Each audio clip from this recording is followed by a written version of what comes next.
Hello, YouTube. This is Alzoru, and welcome to Paleobiology and Paleontology with Alzoru. So, let's get things started, shall we, with the Hadean Eon and Archaean Eon. The Hadean Eon is the time when the Earth was still forming. Imagine the ground beneath your feet as a red, hot, molten mass of rock, and the air around you is an unbreathable cocktail of dust, carbon dioxide, sulfur dioxide, and other deadly gases, with next to no breathable oxygen. And it also sometimes probably rains glass, silicon dioxide. Oh, and there are boulders of varying sizes raining down upon you. In this hellish world of molten stone, you would die horribly in mere seconds, if not a single second or less. It's a horrid, nasty place, where there was next to no water, and what little water there was mostly in the atmosphere as vapor.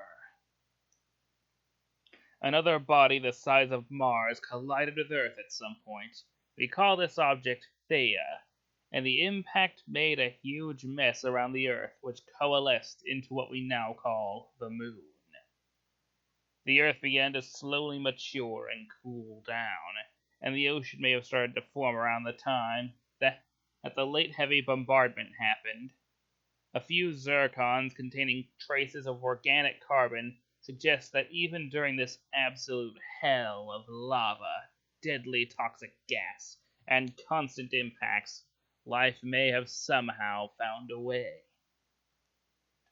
This leads us into the Archaean Era, where we find the first definite fossils of life.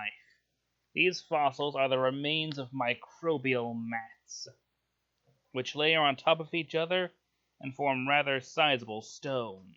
These are known as stromatolites or stromatoliths, whichever you prefer. These bacteria probably lived around hydrothermal vents until a few of them decided to evolve and do photosynthesis instead. These new cyanobacteria eventually produced lots of oxygen, which began to fill the ocean and cause the dissolved iron to rust and the sea to turn red, and the atmosphere was oxygenated as well. The vast majority of life at this time found oxygen toxic, and died out as a result of the very first mass extinction we have evidence for, the Great Oxygen Catastrophe.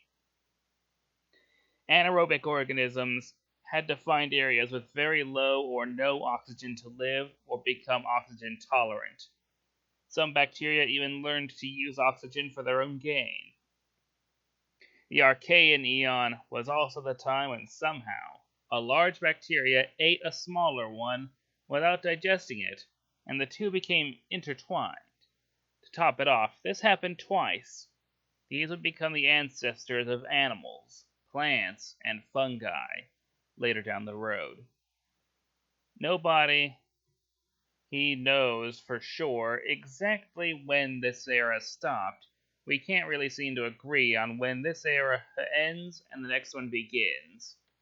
But speaking of the next era, the Proterozoic Eon is next. But we'll get into that next time.